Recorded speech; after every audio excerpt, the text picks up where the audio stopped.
Hi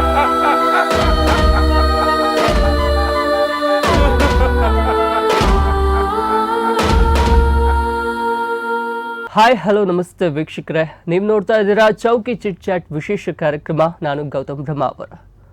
ವೀಕ್ಷಕರೇ, ಯಕ್ಷಗಾನ ಕರಾವಳಿಗೆ ಕಲಶವಿಟ್ಟಂತೆ. ಈ ಯಕ್ಷಗಾನ ಇವತ್ತಿನವರೆಗೂ ಅದರದೇ ಆದ ಅಭಿಮಾನಿ ಬಳಗವನ್ನು ಹೆಚ್ಚಿಸಿಕೊಂಡು ಬರ್ತಾನೆ ಇದೆ. ಇನ್ನು ಯಕ್ಷಗಾನದಲ್ಲಿ ಹೇಳಬೇಕಂದ್ರೆ ಭಾಗವತರು, ರಂಗಸ್ಥಳ, ಚೌಕಿ ಮನೆ, ಹಬ್ಬ ಅದೊಂದು ರಂಗಿನ ಮನೆ ಅಂತಾನೆ ಹೇಳ್ಬೋದು.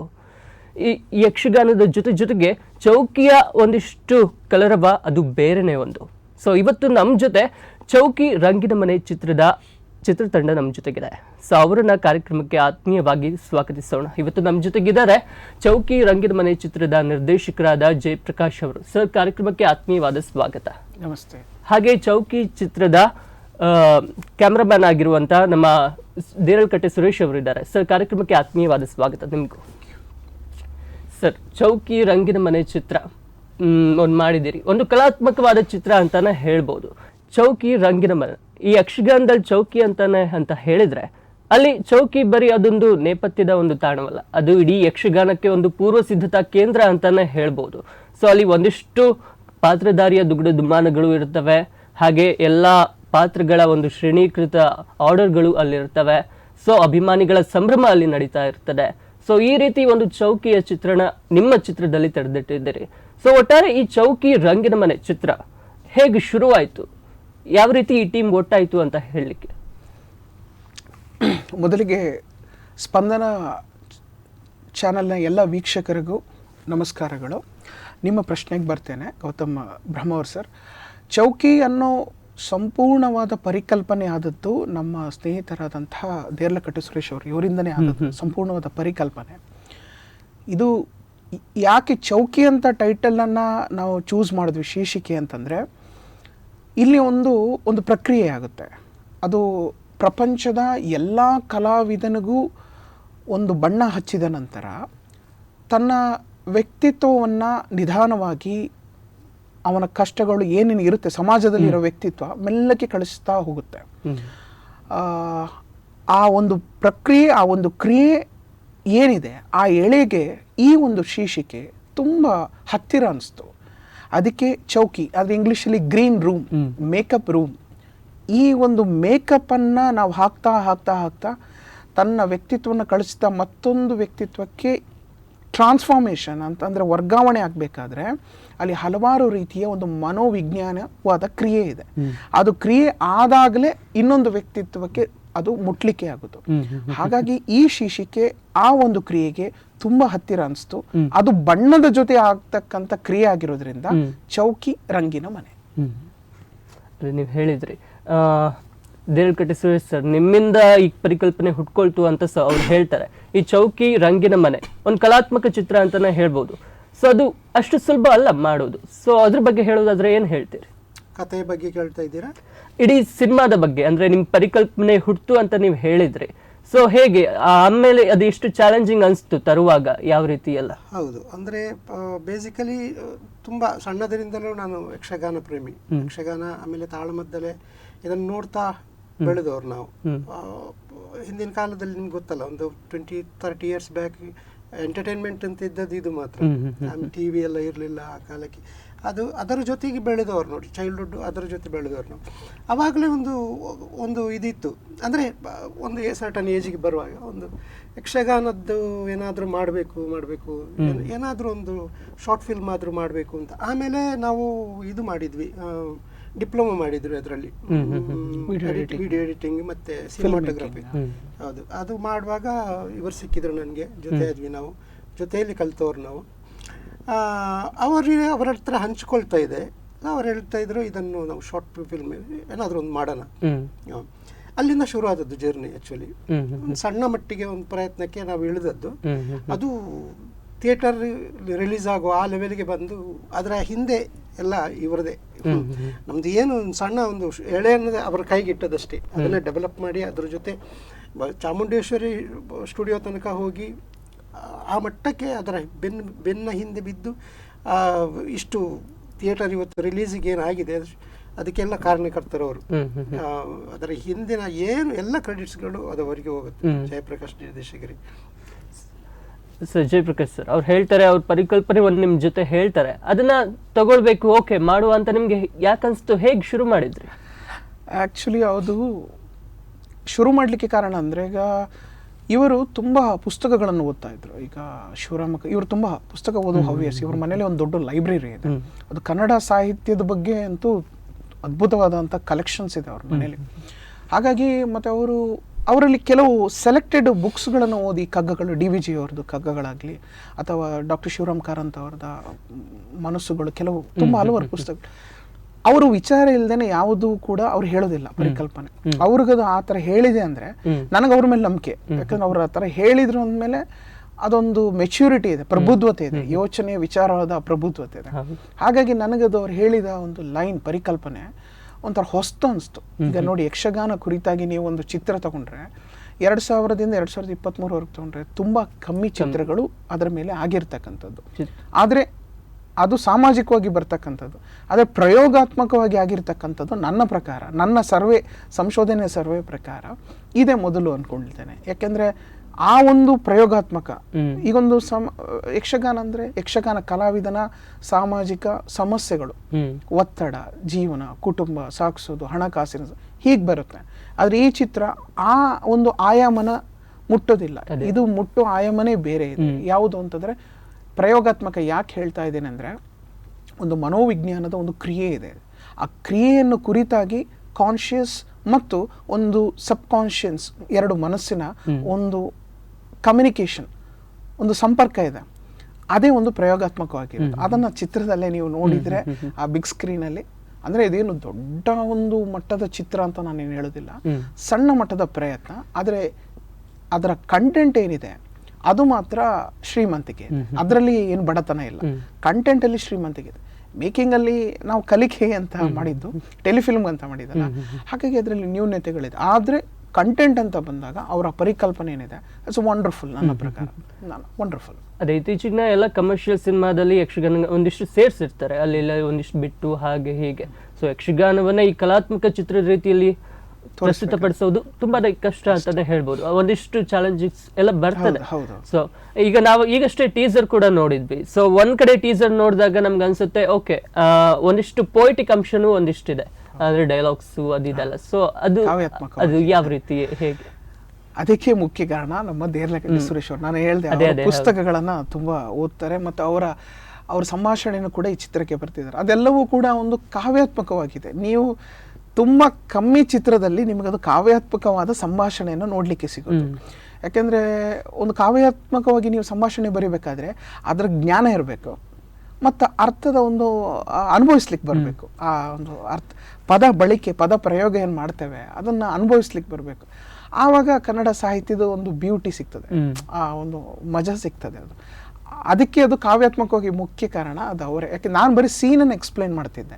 ಆ್ಯಂಡ್ ಒಂದು ಹೇಳಿದ್ದೆ, ಒಂದು ಸೀನ್ ಹೇಗೆ ಬರಬೇಕಂದ್ರೆ ಕನ್ನಡದಲ್ಲಿ ಒಂದು ಜುಗುಲ್ಬಂದಿ. ಈಗ ನಾವು ಹೇಗೆ ಮಾತಾಡ್ತಿದ್ದೇವೆ, ಈಗ ಸಂಗೀತದಲ್ಲಿ ಒಂದು ಜುಗುಲ್ಬಂದಿ ಆಗುತ್ತೆ. ನೀವು ವಾಯ್ಲಿನ್ ಪ್ಲೇ ಮಾಡಿದ್ರೆ ನಾನು ಕೂಡ ಈ ಕಡೆಯಿಂದ ಏನೋ ಬೇರೆ ಒಂದು ಇನ್ಸ್ಟ್ರೂಮೆಂಟ್ ಪ್ಲೇ ಮಾಡ್ತೀನಿ, ನೀವು ಪ್ಲೇ ಮಾಡ್ತೀರಾ, ನಾನು ಪ್ಲೇ ಮಾಡ್ತೀವಿ. ಅಂದರೆ ಇಬ್ಬರ ಒಂದು ನಾಲೆಡ್ಜಿನ ಪೀಕ್ ಹೋಗಿ ಹೋಗಿ ಹೋಗಿ ಯಾರೋ ಒಬ್ರು ಸೋಲ್ತಾರೆ. ಹಾಗೆ ಒಂದು ಸಂಭಾಷಣೆ ಬರಬೇಕು ಅಂತ ಒಂದು ಹೊಸ ಪ್ರಯೋಗ. ಅದು ನಾನು ನೋಡಿರೋದ್ರಲ್ಲಿ ಮಲಯಾಳಂ ಆಗಿರಲಿ, ಸೌತ್ ಇಂಡಿಯನ್ ಮೂವೀಸ್, ಎನಿ ಮೂವೀಸ್ಗಳು ನಾನು ರೆಫರ್ ಮಾಡಿರೋದ್ರಲ್ಲಿ ಆ ಥರದ ಪ್ರಯೋಗಗಳು ಆಗಿಲ್ಲ.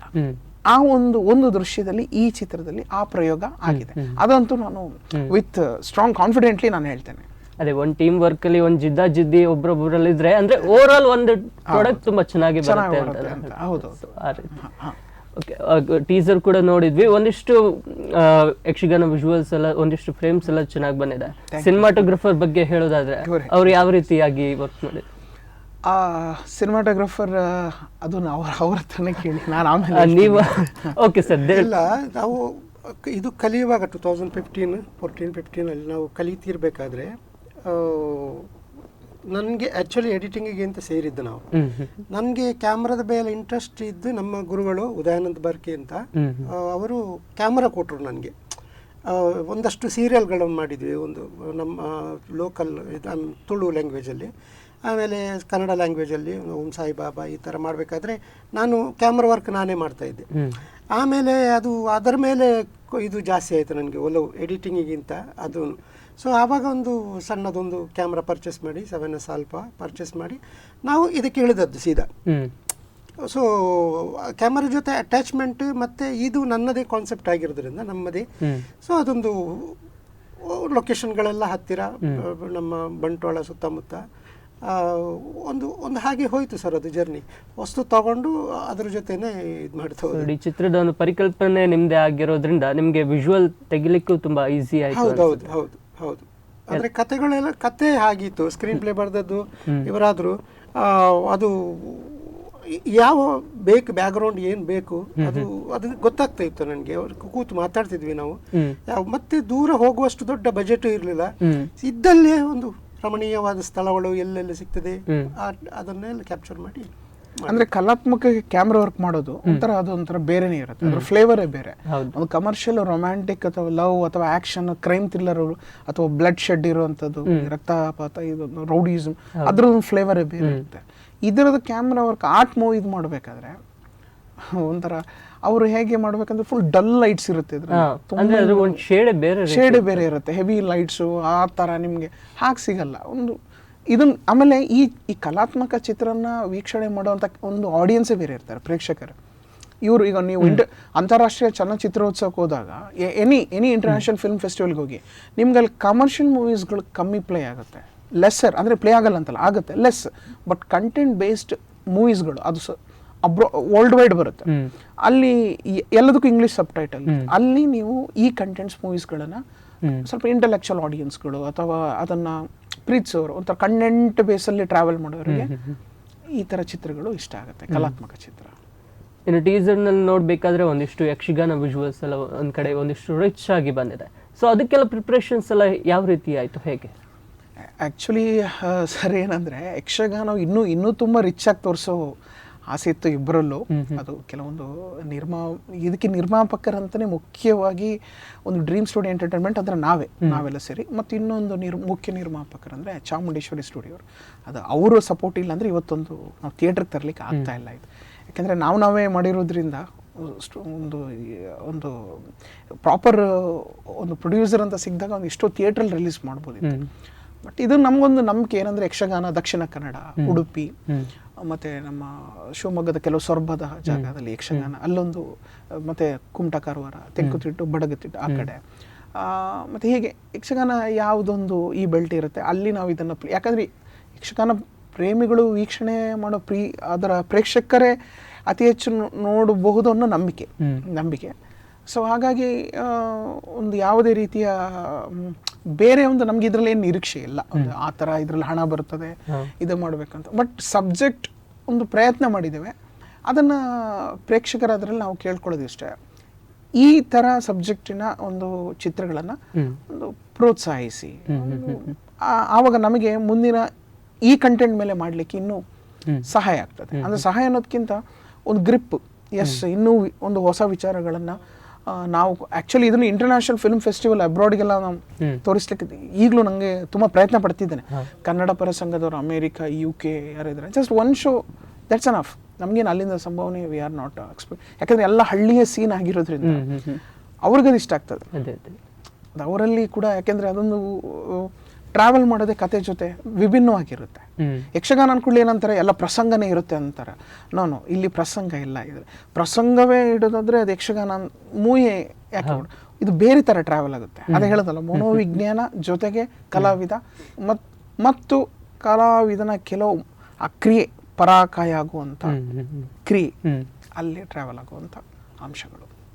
ಸುರೇಶ್, ಇಡೀ ಚಿತ್ರಕ್ಕೆ ಶಕೀಲ್ ಅಹ್ಮದ್ ಅವರ ಮ್ಯೂಸಿಕ್ ಇದೆ. ಸೊ ಮ್ಯೂಸಿಕ್ ಬಗ್ಗೆ ಹೇಳೋದಾದ್ರೆ, ಮ್ಯೂಸಿಕ್ ಬಗ್ಗೆ ಹೇಳೋದಾದ್ರೂ ಅದು ಇವರೇ ಹೇಳ್ಬೇಕು. ಯಾಕೆಂದ್ರೆ ಶಕೀಲ್ ಸರ್ ಮತ್ತೆ ಇಬ್ಬರು ಕೂತ್ಕೊಂಡು ಒಂದು ಇದು ಮಾಡಿದಂತ ಇದು ಲೈವ್ ಇನ್ಸ್ಟ್ರೂಮೆಂಟ್ ಆಗಲಿ, ಇದು ಅದರ ಹಿಂದೆ ತುಂಬಾ ಪರಿಶ್ರಮ ಇದೆ ಇಬ್ಬರದ್ದು ಕೂಡ.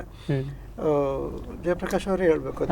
ಆಕ್ಚುಲಿ ಅದೇ ಸರ್, ಅವರ ಮ್ಯೂಸಿಕ್ ನಾನು ಕೇಳಿದೆ, ರಂಗಿನ ಮನೆ ಸಾಂಗ್ ನೋಡಿ ತುಂಬಾನೇ ಚೆನ್ನಾಗಿದೆ. ಅಂದ್ರೆ ಬೇರೆ ರೀತಿ ಒಂದು ಗುಂಗನ್ನ ಹಿಡಿಸುತ್ತೆ. ಅದ್ ಕೇಳ್ತಾ ಕೇಳ್ತಾ ಇದ್ರೆ ಒಂಥರ ಬೇರೆ ಫೀಲ್, ಅಂದ್ರೆ ರಂಗಭೂಮಿಯ ಥಿಯೇಟರ್ ಆ ಫೀಲ್ ಒಂದ್ ಕೊಡುತ್ತೆ, ಬಿಟ್ರೆ ಒಂಥರ ಬೇರೆ ಫೀಲ್ ಕೊಡುತ್ತೆ. ಆ ಸಾಂಗ್ ಬಗ್ಗೆ ಅಥವಾ ಅವ್ರ ಮ್ಯೂಸಿಕ್ ಬಗ್ಗೆ ಹೇಳೋದಾದ್ರೆ? ಈ ಸಾಂಗ್ ಬಗ್ಗೆ ಮಾತಾಡ್ತೀನಿ.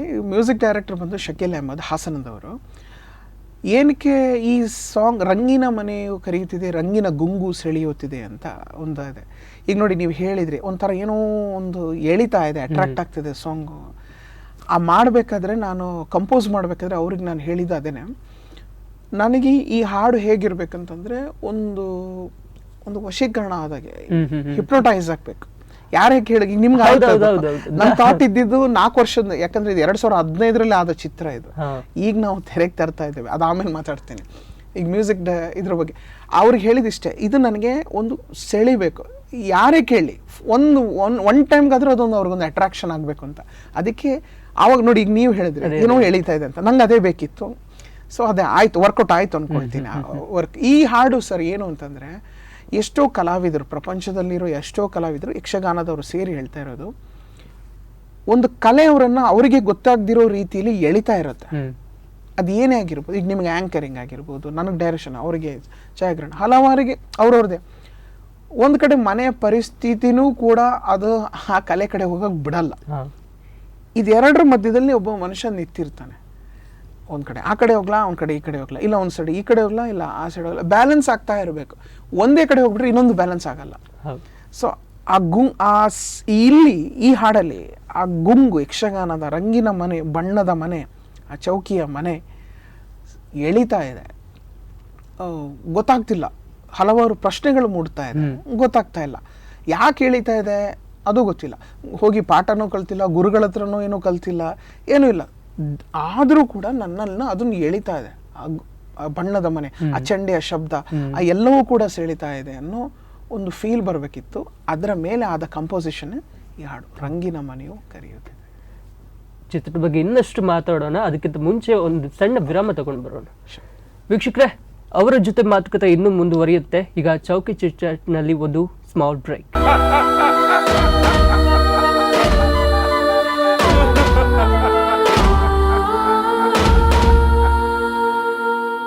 ವಿರಾಮದ ನಂತರ ಚೌಕಿ ಚಿಟ್ ಚಾಟ್ ವಿಶೇಷ ಕಾರ್ಯಕ್ರಮಕ್ಕೆ ಮತ್ತೆ ಸ್ವಾಗತ. ವೀಕ್ಷಕರೇ, ನಮ್ಮ ಜೊತೆ ಚೌಕಿ ರಂಗಿನ ಮನೆ ಚಿತ್ರದ ನಿರ್ದೇಶಕರು ಜಯಪ್ರಕಾಶ್ ಅವರಿದ್ರು, ಹಾಗೆ ಕ್ಯಾಮ್ರಾಮ್ಯಾನ್ ದೇರಳಕಟ್ಟೆ ಸುರೇಶ್ ಅವರಿದ್ರು. ಸೊ ಅವ್ರ ಜೊತೆ ಮಾತಾಡ್ತೀನಿ. ಸರ್ ಟ್ರೈಲರೇ ಒಂದಿಷ್ಟು ಶೇಡ್ಸನ್ನು ತೋರಿಸುತ್ತೆ. ನೀವು ಆಗ್ಲಷ್ಟೇ ಹೇಳಿದ್ರಿ, ಅದನ್ನು ಇನ್ನೂ ಡೀಟೇಲ್ ಆಗಿ ಹೇಳಿ. ಅಂದರೆ ಈ ಟ್ರೈಲರ್ ನೋಡಿದರೆ ಒಂದು ಕಡೆ ಯಕ್ಷ ಕಲೆ ಆದರೆ ಇನ್ನೊಂದು ಕಡೆ ಯಕ್ಷಗಾನನ ಮಾನಸಿಕ ತೊಳ್ಳಾಟ ಒಂದು ಕಡೆ ಇರ್ತದೆ, ಪರಕಾಯ ಪ್ರವೇಶ ಬರ್ತದೆ. ಸೊ ಇದೆಲ್ಲ ಯಾವ ರೀತಿ ಸಬ್ಜೆಕ್ಟ್ ಅಂದರೆ ಅದನ್ನ ಡೀಟೇಲ್ ಆಗಿ ಹೇಳೋದಾದ್ರೆ ಏನು ಹೇಳ್ತೀರಿ? ಡೀಟೇಲ್ ಆಗಿ ಹೇಳೋದಾದ್ರೆ ಅಂದರೆ ಒಂದು ಕಂಟೆಂಟ್ ಆಗಿ ಹೇಳೋದಾದ್ರೆ,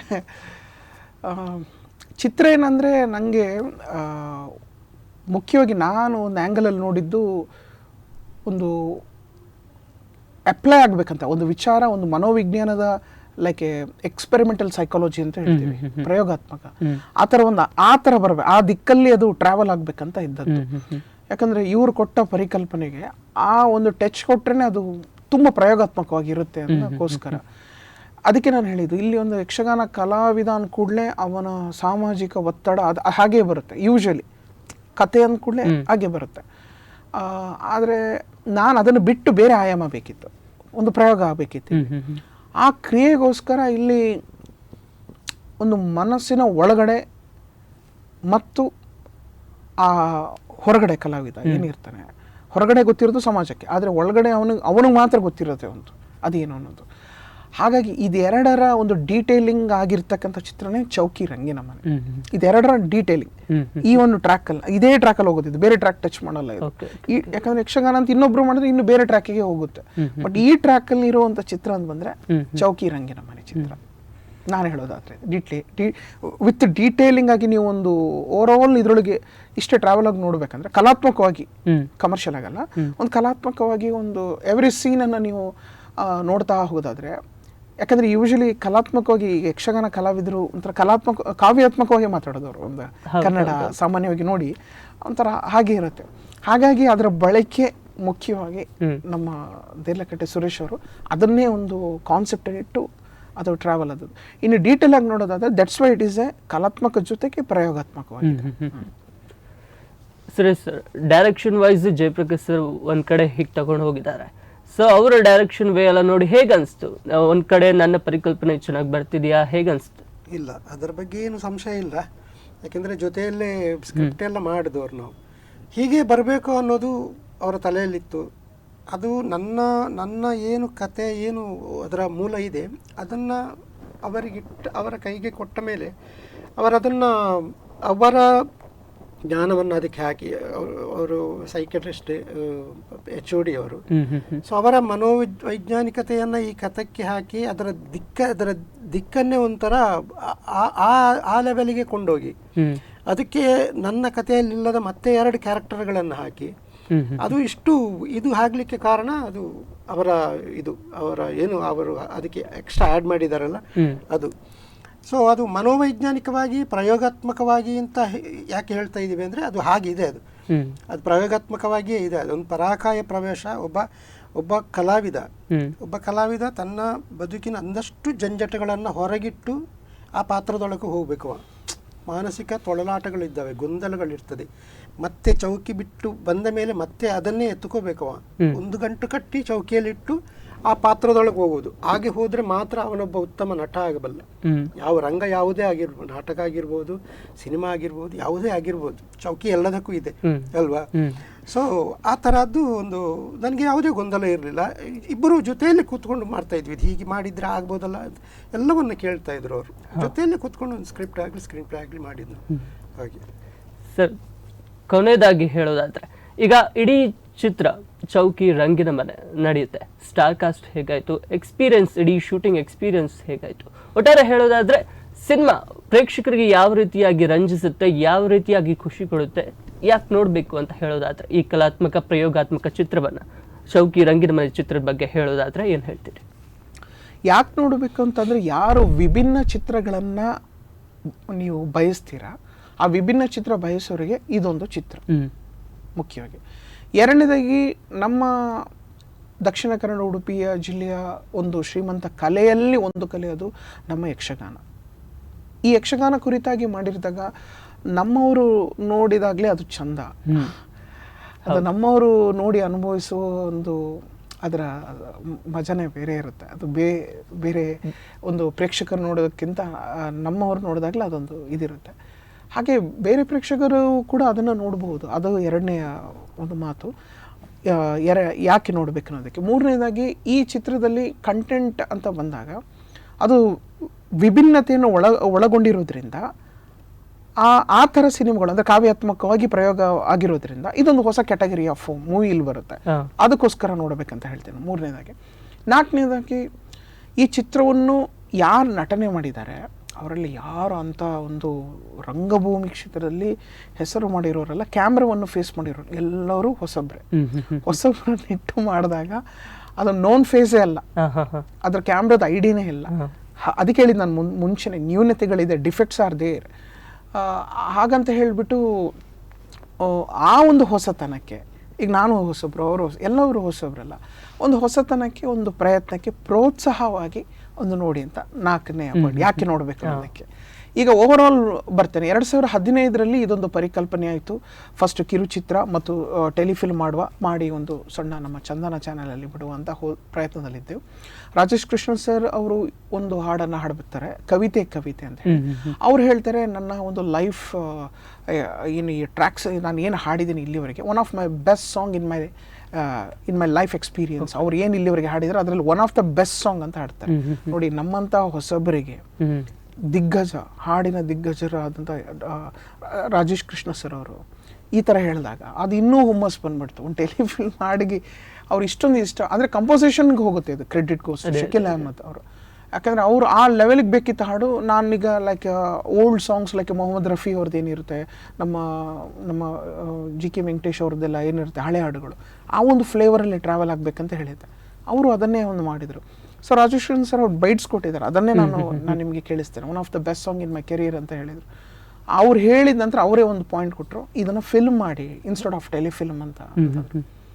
ಆನಂತರ ನಾವು ಫಿಲ್ಮ್ ಅಂತ ಆಗಿರುತ್ತೆ. ಇದು 2ನೇ ಅನುಭವ. 3ನೇ ಅನುಭವ 15ರಿಂದ 23ವರೆಗೆ ಯಾಕೆ ಆಯಿತು ಅಂತ ಒಂದು ಚಿಕ್ಕದಾಗಿ ಹೇಳ್ಬಿಡ್ತೇನೆ. 2015ರಲ್ಲಿ ನಾವು ಎತ್ಕೊಂಡಂಥ ಈ ಪ್ರಾಜೆಕ್ಟು ಅದೇನಾಯಿತು, ಇಮಿಡಿಯೇಟ್ಲಿ ಟೆಲಿಫಿಲ್ಮ್ ಮಾಡ್ತಕ್ಕಂಥ ನಿರ್ಮಾಪಕರಿಗೆ ಏನೋ ಅವರ ಫ್ಯಾಮಿಲಿ ಅವ್ರಿಗೆ ಏನೋ ಸಮಸ್ಯೆ ಆಗಿ ಅದನ್ನು ಡ್ರಾಪ್ ಆಯಿತು. ಸೊ ನಾವೇನಾಯಿತು, ಅಲ್ಲಿಗೆ ನಿಲ್ಲಿಸೋದು ಬೇಡ ಅಂತೇಳಿ ನಾವೇ ದುಡ್ಡಾದಾಗ ಸ್ವಲ್ಪ ಆದಾಗ ಮೇಕಿಂಗ್ ಮಾಡ್ತಾ ಬಂದೆವು. 18ರಲ್ಲಿ ಕಂಪ್ಲೀಟ್ ಆಯಿತು. 15ರಲ್ಲಿ ಶುರುವಾದದ್ದು, 18ರಲ್ಲಿ ಕಂಪ್ಲೀಟ್ ಆಯಿತು. 19ರಲ್ಲಿ ನಮಗೆ ಚಾಮುಂಡೇಶ್ವರಿ ಸ್ಟುಡಿಯೋ ಅವರ ಒಂದು ತುಂಬ ದೊಡ್ಡ ಸಪೋರ್ಟ್ ಸಿಕ್ತು. ಅಲ್ಲಿ ಒಂದು ಡಬ್ಬಿಂಗ್ ಸ್ಟಾರ್ಟ್ ಆಯಿತು, ಎಲ್ಲ ಆಯಿತು. 2019ರಲ್ಲಿ ಡಿಸೆಂಬರ್ 30ಕ್ಕೆ ನಮ್ಮದು ಸೆನ್ಸರ್ ಆಯಿತು, ಲಾಸ್ಟ್ ಚಿತ್ರ ಆ ವರ್ಷದ ಆಯಿತು. ಅದು ಸೆನ್ಸರ್ ಆದ ನಂತರ ಇನ್ನೇನು ಹೊರಗೆ ತರಲಿಕ್ಕೆ ರೆಡಿ ಆಗ್ತಿದ್ದೆವು, ಕೋವಿಡ್ ಬಂತು 2020. ಅದು ಮುಗೀತಲ್ಲಿ, ನಿಮ್ಗೆ ಗೊತ್ತಿದೆ ಅದು ಎಲ್ರಿಗೂ ಕೂಡ ದೊಡ್ಡ ಆಯಿತು. ಎಲ್ಲ ರೆಡಿಯಾಗಿದ್ರು ಸ್ಪಾನ್ಸರ್ಸ್, ಆವಾಗ ಎಲ್ಲ ರೆಡಿ ಆಯಿತು. ಕೋವಿಡ್ ಅಂತೂ ಕ್ಲೋಸ್ ಆಯಿತು. ಆ ನಂತರ ಆಯಿತು, ಓಪನ್ ಅಪ್ ಆಯಿತು, ಎಲ್ಲ ಮೆಲ್ಲ ಥಿಯೇಟರ್ಸ್ ಎಲ್ಲ ಆಮೇಲೆ ಓಪನ್ ಆಯಿತು. ಆವಾಗ ರಿಲೀಸ್ ಮಾಡೋಣ ಅಂತ ಪುನಃ ಎಲ್ಲ ಪ್ರಿಪೇರ್ ಮಾಡ್ಕೊಂಡೆವು. 2ನೇ ಅಲೆ ಅಂತ ಪುನಃ ಕ್ಲೋಸ್ ಆಯಿತು. ಆ ನಂತರ 2022ರಲ್ಲಿ ನಮ್ಮ ಟೀಮಲ್ಲೇ ಸ್ವಲ್ಪ ಒಂದು ಕೆಲವರ ಮೇಲೆ ಕೆಳಗೆ ಒಂದು ಸ್ವಲ್ಪ ಏರೋಪೇರ್ ಆಯಿತು. ಈಗ 2023ರಲ್ಲಿ ಬಂದಿದೆ. 15ರ ಕಾನ್ಸೆಪ್ಟ್ 23ರಲ್ಲಿ. ಆದರೆ ಕಂಟೆಂಟ್ ಔಟ್ಡೇಟೆಡ್ ಆಗಿಲ್ಲ, ಅದು ಇನ್ನೂ ನ್ಯೂ ಅರೈವ್ ಇದೆ. ಯಾಕಂದರೆ ಇಟ್ಸ್ ಎ ಫ್ರೆಶ್ ಓನ್ ನಮ್ಮದೇ ಆಗಿರೋದ್ರಿಂದ. ಓಕೆ, ಮೇಕಿಂಗಲ್ಲಿ ಡಿಫೆಕ್ಟ್ಸ್ ಇರ್ಬೋದು, 2015ಇಂದ ಟ್ರಾವೆಲ್ ಆಗಿರೋದ್ರಿಂದ. That's it. ಎಲ್ಲ ಬಿಡಿ ಸರ್. ಬಟ್ ನಿಮ್ಮ ಜರ್ನಿ ನೋಡಿದ್ರೆ ಅಲ್ಲಿಂದ ಶೂಟಿಂಗ್ ಪ್ರೊಸೆಸ್ ಇಲ್ಲಿ ತನಕ 2015ಇಂದ 2023 ತನಕ ನೀವು ಹೇಳೋದು ನೋಡಿದ್ರೆ ಓಕೆ, ತುಂಬಾನೇ ಚಾಲೆಂಜಿಂಗ್ ಆಗಿ ತುಂಬಾನೇ ಕಷ್ಟಪಟ್ಟು ಮಾಡಿದ್ದೀರಿ ಅಂತ ಅನ್ಸುತ್ತೆ. ಚೌಕಿ ರಂಗಿನ ಮನೆ. ಸೊ ಒಟ್ಟಾರೆ ಇಡೀ ಹೆಸರೇ ತುಂಬಾ ಚೆನ್ನಾಗಿದೆ. ಸೊ ಒಟ್ಟಾರೆ ಇಡೀ ಚಿತ್ರದ ಸಬ್ಜೆಕ್ಟ್ ತುಂಬಾನೇ ಚೆನ್ನಾಗಿದೆ. ಸೊ ನಾವು ನಮ್ಮ ಕಡೆಯಿಂದ ಆಶಿಸ್ತೀವಿ ನಿಮ್ಮ ಈ ಚಿತ್ರ ತುಂಬಾ ದೊಡ್ಡ ಯಶಸ್ಸನ್ನ ಕಾಣಲಿ ಅಂತ. All the very best sir. ಚೌಕಿಗೆ ತುಂಬಾ ಒಳ್ಳೇದಾಗ್ಲಿ, ಚೌಕಿ ರಂಗಿನ ಮನೆ ಚಿತ್ರಕ್ಕೆ ತುಂಬಾನೇ ಒಳ್ಳೇದಾಗ್ಲಿ ಅಂತ ಆಶಿಸ್ತೇವೆ. ಥ್ಯಾಂಕ್ ಯು ಸರ್, ಇವತ್ತು ನಮ್ಮ ಜೊತೆ ಬಂದು ಇಷ್ಟೊತ್ತು ಮಾತಾಡಿದ್ದಕ್ಕೆ ಥ್ಯಾಂಕ್ ಯು. ನೋಡಿದ್ರಲ್ಲ ವೀಕ್ಷಕರೇ, ಚೌಕಿ ರಂಗಿನ ಮನೆ ಯಕ್ಷಗಾನದ ಚೌಕಿಯ ಒಂದಿಷ್ಟು ಕಥೆಯನ್ನ ಅನಾವರಣಗೊಳಿಸೋ ಕಥೆ. ಯಕ್ಷಗಾನದ ಯಕ್ಷ ಕಲಾವಿದನ ಒಂದಿಷ್ಟು ಮಾನಸಿಕ ತೊಳಲಾಟವನ್ನ ತುಂಬಾನೇ ಚೆನ್ನಾಗಿ ಚಿತ್ರಿಸಿರೋ ಒಂದು ಕಥೆ. ಸೊ ಇಂಥ ಒಂದು ಕಲಾತ್ಮಕವಾದ ಪ್ರಯೋಗಾತ್ಮಕವಾದ ಈ ಚೌಕಿ ರಂಗಿನ ಮನೆ ಚಿತ್ರವನ್ನ ನೀವೆಲ್ಲರೂ ಥಿಯೇಟರ್ಗೆ ಬಂದು ವೀಕ್ಷಿಸಿ ಅದನ್ನ ದೊಡ್ಡ ಮಟ್ಟಿಗೆ ಯಶಸ್ಸು ಮಾಡಬೇಕು ಅಂತ ನಾವು ಕೇಳ್ಕೊಳ್ತೇವೆ. ಸೊ ನೋಡ್ತಾ ಇರಿ ನಿರಂತರ ಸುದ್ದಿಗಾಗಿ ಸ್ಪಂದನ.